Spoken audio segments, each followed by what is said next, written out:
Hey everybody, it's James here from Guitarist.com, and today I'm going to show you how to play The Times They Are A-Changin by Bob Dylan. And this song it's kind of deceptive in terms of its difficulty. You know, it seems on the surface like it's just some campfire chords like G, C, D, and a simple strumming pattern.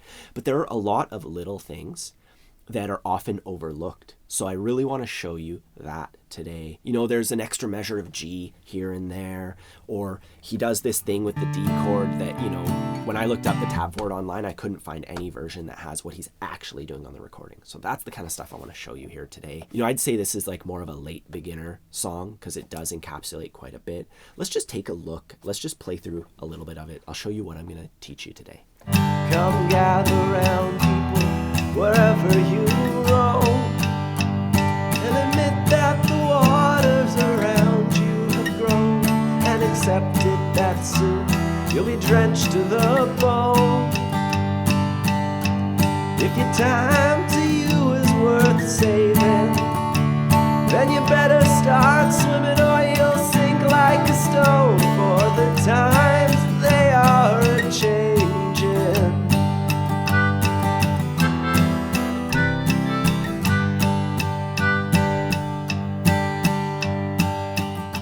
Really quick before we get started, if you have not yet grabbed your copy of my free ebook, I'll put a link to that in the corner and down below. And while you're down there, if you enjoy learning guitar with me, take a moment to subscribe to the channel, like the video, hit the bell icon, and even leave a comment just to say hi, or if you have any questions after the lesson, you know, please let me know. I love to hear from you, and I do appreciate your support. Anyways, we're going to get started with the verse. We're on a G chord. I'm going to write out the progression here. This song is in 3/4 time, and honestly, the strumming pattern is just down, down, down. That's what he's doing 90% of the time. The very first downstroke, I would focus on the thicker strings to kind of get like a bass effect.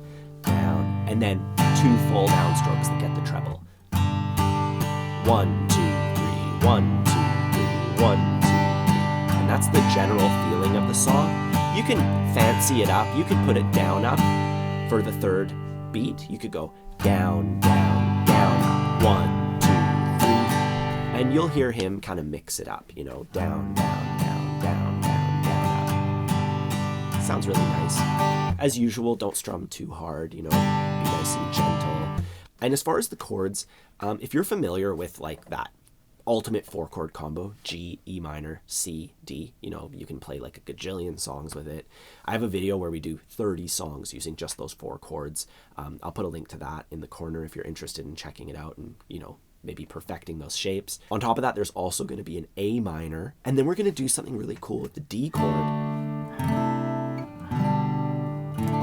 that adds a bit of a descending bass line, which is, you know, just a really sweet sounding musical device that people love to use, and this song takes advantage of it. That's it. I don't want to get too into the nitty-gritty of the chord shapes. You know, download my free ebook. That'll help train you up on all the switching and everything. But we are going to kind of go through it a little bit. Anyways, we start off with a G chord, and then we go into E minor, and I like to leave my index down from the G chord, and I can pivot into E minor really easily. And then from E minor into C, I leave my middle finger down, and I can pivot off of that. And then we go back to G, and then G to A minor into C, we're just going to move our ring finger, and then D. So I'm going to write out that chord progression. You'll notice that I wrote G 2 times at the end of the first line. That's one of those extra measures that people often miss when they just learn it from the tab online, right? Because it doesn't point that stuff out. Anyways, we would just apply our strumming pattern 1 time to each of these shapes. So, come gather round, people, wherever you roam, and admit that the waters around you have grown. And now we're going to do a similar thing, but notice here we go G, E minor, C, then we have 3 measures of G. You know, once again, there's those extra measures that people often overlook. And G, A minor, D, D. So it's a little bit different now, you know, and these are the things that make it tricky to kind of keep track of where you are in the song. And that's why we write it out like this with our chord grid. I actually recommend printing off the lyrics to this song not the chords and lyrics, just the lyrics, and then writing out this chord grid beside the verse.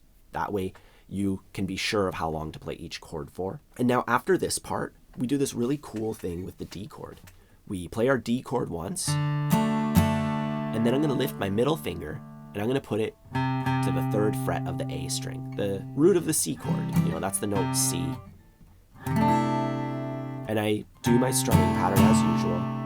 And then I'm going to put my index finger on the 2nd fret of the A string. This is a G/B chord. So I'm only holding down 2 spots.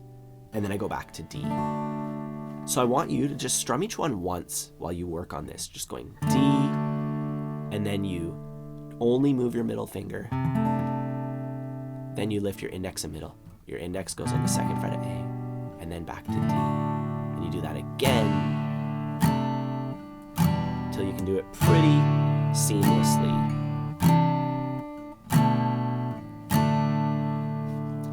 And then we add our strumming to it, 1 time per shape.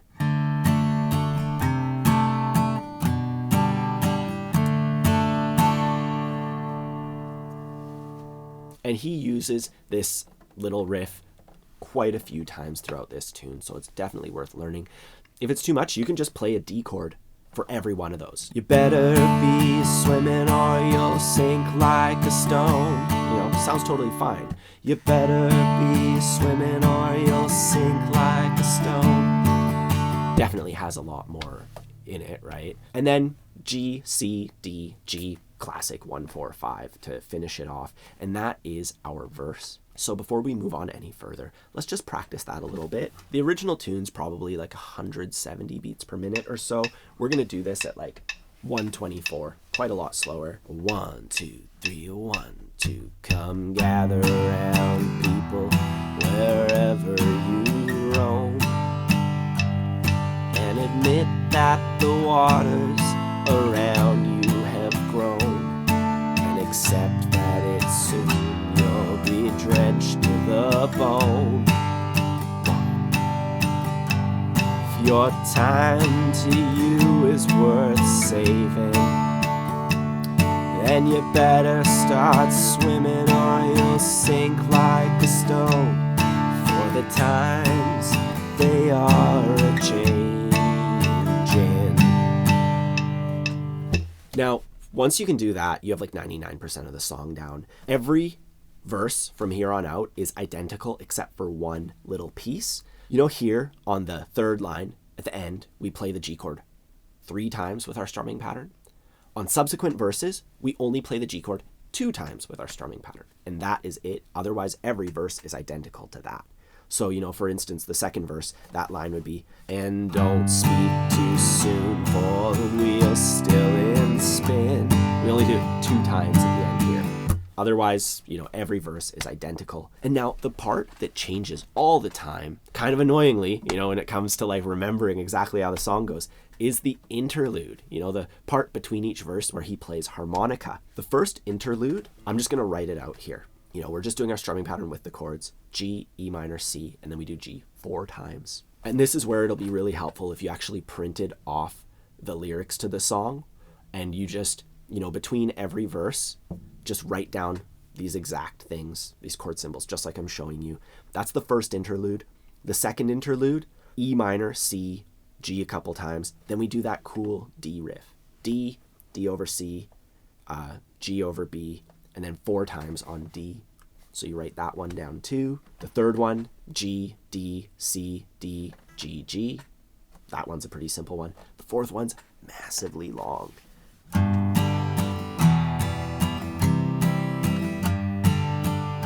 we do our riff. 2 times on D. It's pretty similar to the verse. And then the final one is really straightforward. It basically is the verse, G, E minor, C, G, G, E minor, C, D, and it fades out, but I would just end it with a big fat G chord. So you can see here I have the interludes written out. You're welcome to just pause it and jot them down onto the onto your piece of paper there. That plus the verse that we already practiced. And that's it. That's all you need to play this song. And by the way, you can write this stuff down yourself, or I also play through the entire song start to finish on my Patreon page. I'll put a link to that down below if you just want to play along with me and just go through the entire thing. If you need more help with the mechanics of it, with the chords and strumming, I have that free ebook. I also have a course, Learn Guitar Once and For All, which is designed to take you from an absolute beginner, or maybe somebody who's never really gotten comfortable with strumming, and take you to the point where you can just pick up a guitar and learn a song like this, no problem, you know, and just confidently strum all the way through it, not dropping a beat, not forgetting your place in the song. So, you know, I'll put some information. I'll put a link. You can check that out. Otherwise, don't forget to like and subscribe if you enjoy learning guitar with me. That way you'll be notified of future lessons, especially if you hit that little bell icon. And let me know in the comments if you have any questions. Otherwise, have a fun time practicing, and I'll see you soon.